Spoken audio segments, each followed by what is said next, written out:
E essa é a história de como o ser humano saiu da África com a ajuda do fogo, no resumo da história. Há 2 milhões de anos, eles viviam na África e não eram muitos. Eram seres quase humanos, embora tendessem a serem menores que seus descendentes que hoje vivem no planeta. Andavam eretos e subiam montanhas e vales com enorme habilidade. Alimentavam-se principalmente de frutas, castanhas, nozes, sementes e outras plantas comestíveis, mas começavam a consumir carne. Seus implementos eram primitivos. Se eram bem-sucedidos em dar forma a uma pedra, não iam muito longe com a modelagem. É provável que usassem um pedaço de pau para defesa ou ataque, ou até mesmo para escavar, caso só perdessem um roedor escondendo-se em um buraco. Não se sabe se construíam abrigos feitos de arbustos e de pedaços de pau para protegerem do frio do inverno. Não há dúvida de que alguns moravam em cavernas, quando essas poderiam ser encontradas. Mas uma residência permanente teria restringido bastante a necessária mobilidade para encontrar alimento suficiente, por isso eram nômades. Para viver do que a terra oferecia, precisavam fazer longas caminhadas a lugares onde sementes e frutas pudessem ser encontradas com maior facilidade. Sua dieta era resultado de uma série de descobertas feitas ao longo de centenas de milhares de anos. Uma das mais importantes estava em saber se uma planta era venenosa ou não, explorando novos lugares à procura de novos alimentos em tempos de seca e carestia. Alguns devem ter morrido por envenenamento ao tentar provar esses alimentos. Há 2 milhões de anos, esses seres humanos, conhecidos como hominídeos, viviam principalmente nas regiões da atual Quênia, Tanzânia e Etiópia. Se dividirmos a África em 3 zonas horizontais, a raça humana ocupava a zona central, ou zona tropical, constituída principalmente de pastos. Uma mudança no clima cerca de 1 ou 2 milhões de anos antes, que fez com que certas regiões ou pastos tenham substituídos por boa parte das florestas, pode ter incentivado esses hominídeos a gradualmente descendo das árvores, deixando a companhia de seus parentes, os macacos, e a passar mais tempo no chão. No leste da África, os primeiros humanos costumavam acampar às margens dos lagos e dos leitos arenosos de rios ou em campinas. Esses locais foram encontrados alguns restos deixados por eles. Conseguiam adaptar-se a locais mais frios e na Etiópia preferiam os planaltos abertos a uma altitude de 1.600 a 2.000 metros acima do nível do mar. Nas florestas verdes das regiões montanhosas também sentiam-se em casa.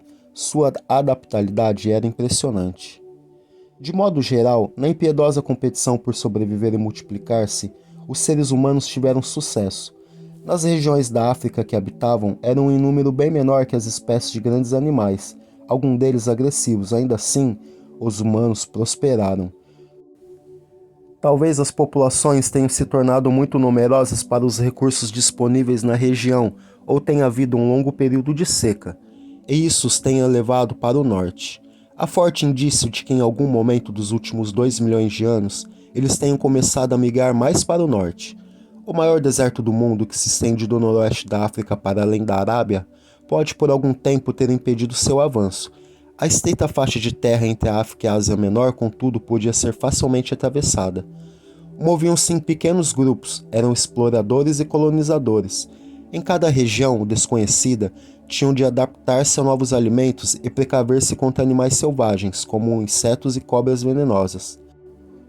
Os que abriam caminho conseguiam uma certa vantagem, pois os seres humanos adversários implacáveis dos invasores de território não estavam lá para atrapalhar seu caminho.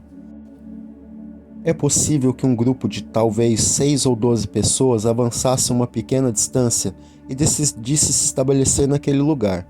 Outros vinham, passavam por cima deles e os impeliam para outros lugares. O avanço pela Ásia pode ter levado de 10 a 200 mil anos.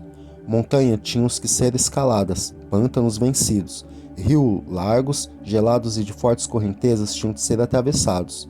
Será que eles atravessavam esses rios em seus pontos mais rasos, nas estações muito secas, ou nos pontos mais próximos às nascentes, antes que o leito se tornasse largo demais? Será que os exploradores sabiam nadar? Não sabemos as respostas. À noite, em terreno desconhecido, era preciso selecionar um abrigo ou um lugar com o mínimo de segurança. Sem a ajuda de cães de guarda, cabia a eles manter vigilância sobre animais selvagens que vinham caçar durante a noite.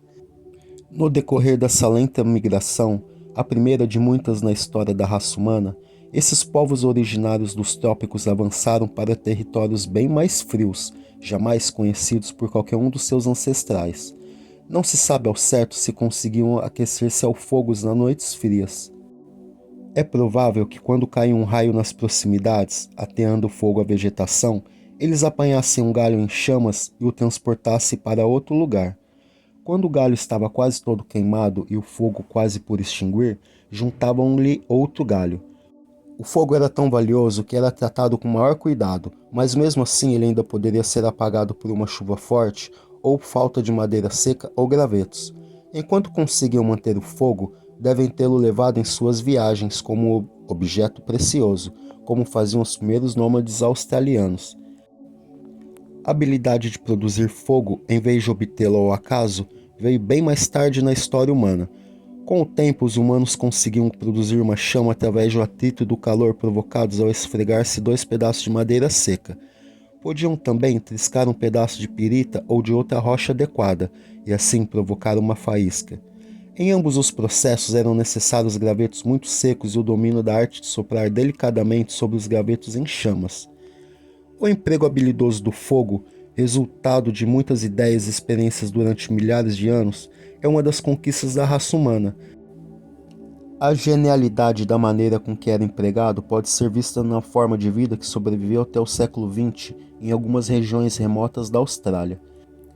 Nas planícies do interior, os aborígenes acendiam pequenas fogueiras para enviar sinais de fumaça, uma forma inteligente de telégrafo. Usavam o fogo também para cozinhar, para se aquecer e para forçar os animais a sair das tocas, enchendo-as de fumaça. O fogo era a única iluminação à noite, exceto quando uma lua cheia lhes dava luz para suas cerimônias de dança. Era usado para endurecer os pedaços de pau usados para cavar, para modelar madeira com a qual eram feitas as lanças e para cremar os mortos. Era usado ainda para gravar marcas cerimoniais na pele humana e para afastar as cobras do capim perto dos acampamentos. Era um eficaz repelente de insetos e era usado por caçadores para queimar o capim em sistema de mosaicos em certas ocasiões do ano e assim incentivar um novo crescimento. Quando viessem as chuvas, eram tão numerosos os usos do fogo que até recentemente foi a ferramenta de maior utilidade da raça humana. E esse foi o caminho que o ser humano fez saindo da África com a ajuda do fogo. Obrigado por acompanhar e até o próximo vídeo no Resumo da História.